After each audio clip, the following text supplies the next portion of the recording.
কোনো জালিমের ফাঁসির রায় কিংবা মৃত্যুতে আনন্দ প্রকাশ বা মিষ্টি বিতরণ করার শরীয়ী বিধান কি? যদি কোনো ব্যক্তি জালিম হিসাবে প্রসিদ্ধ হয় এবং তার জুলুমে মানুষ অতিষ্ঠ থাকে, কিংবা কোনো ব্যক্তি যদি ইসলাম এবং মুসলমানদের খুব চিহ্নিত শত্রু হয়ে থাকে এবং তার মৃত্যু অথবা তার মৃত্যুর ঘোষণা, তার মৃত্যুদণ্ড, এই বিষয়গুলো সাধারণ মানুষের জন্য স্বস্তির কারণ হয়, সেই জায়গা থেকে আনন্দিত হওয়া, সেই জায়গা থেকে আল্লাহ শুকরিয়া আদায় করা, এটা মৌলিকভাবে কোনো খারাপ বিষয় নয়। এমনিতে একজন মানুষ ব্যক্তিগতভাবে তিনি অমুসলিম বা কাফির, কোনো মুসলমানদের জন্য তিনি কোনো ক্ষতির কারণ নয়।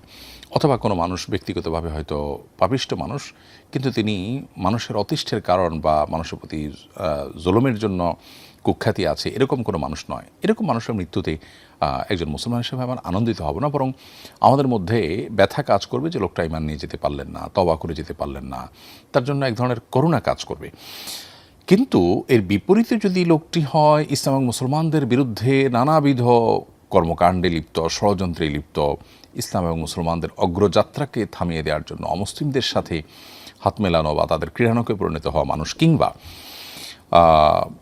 আপনার কারোর জুলুমে যদি কেউ অতিষ্ঠ হয়ে যায়, তখন সেক্ষেত্রে তার কাছ থেকে যে নিষ্কৃতি মানুষ পাচ্ছে, সেই জায়গা থেকে শুকরিয়া আদায় করা এবং আল্লাহর কাছে এর জন্য শুকরগুজার হওয়া, আনন্দ প্রকাশ করা, এগুলো মৌলিকভাবে কোনো নিষিদ্ধ বিষয় নয়। ইসলামের ইতিহাসে এরকম বহু জালিমের মৃত্যুতে বা তাদের পতনে আল্লাহর অনেক নেককার বান্দারা আল্লাহর শুকরিয়া জানিয়েছেন।